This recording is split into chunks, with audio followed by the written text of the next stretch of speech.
You probably wonder, why do white people pay so much attention to black people if they don't like them? You would think if you didn't like something, why would you be paying attention to it? I don't pay attention to things I don't like.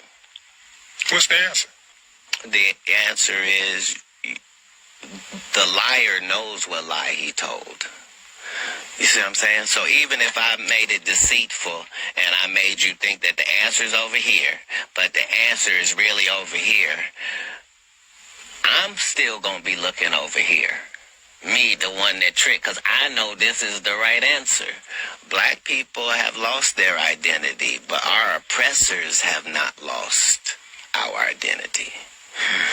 Jews were black. There's plenty of proof that within Europe, the Jews were considered to be kind of black. There are many images of Jews being black, and even if they weren't black, they were not even slightly black. They were kind of considered to be black in one way or another. So blackness and Jews really went hand in hand.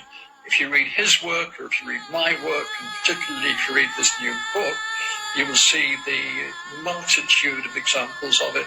And if you go, for instance, into the marginalia, the illustrations in English or European prayer books in the 13th and 14th centuries, you frequently see hook-nosed Jews wearing Jewish hats and with black faces. So the idea that Jews were black was definitely there,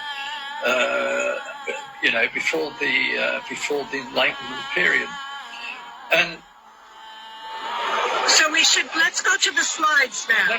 Just a sec, because I just need to say, in the 19th century, the idea of Jewish blackness was reinforced by the discovery of all of these actual black Jews in India and Africa, all over the place. And by 1850, the main racial theorists of the day started saying that, yes, actually, Jews are Negroes. Negroes, in some way, are also Jews. Jews are Negroes. Negroes, in some way, are also Jews. This is the conflation. It's partly political, it's partly metaphorical, and it's very, very significantly biological.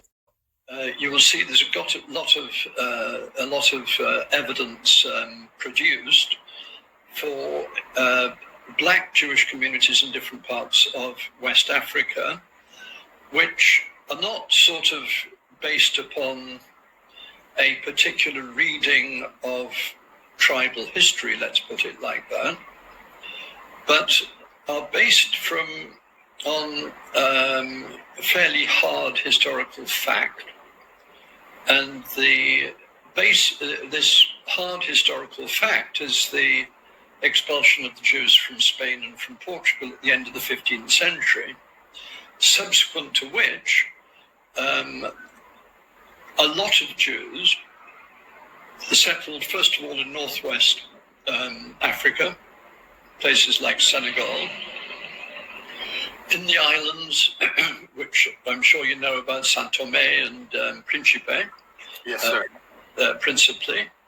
And then, less known, along the coast of Guinea, so that in the middle of the 16th century, 1560 to be precise, the Portuguese Archbishop of Goa in India proclaimed that Judaism is a kind of horrible illness which has killed millions of people throughout history, and the result of being Jewish was to be covered in shame, to fail in everything, even among the black Jews of Guinea. So, in other words, the existence of Jews in the western part of Africa was absolutely accepted at the time by the likes of the Portuguese Archbishop of Goa.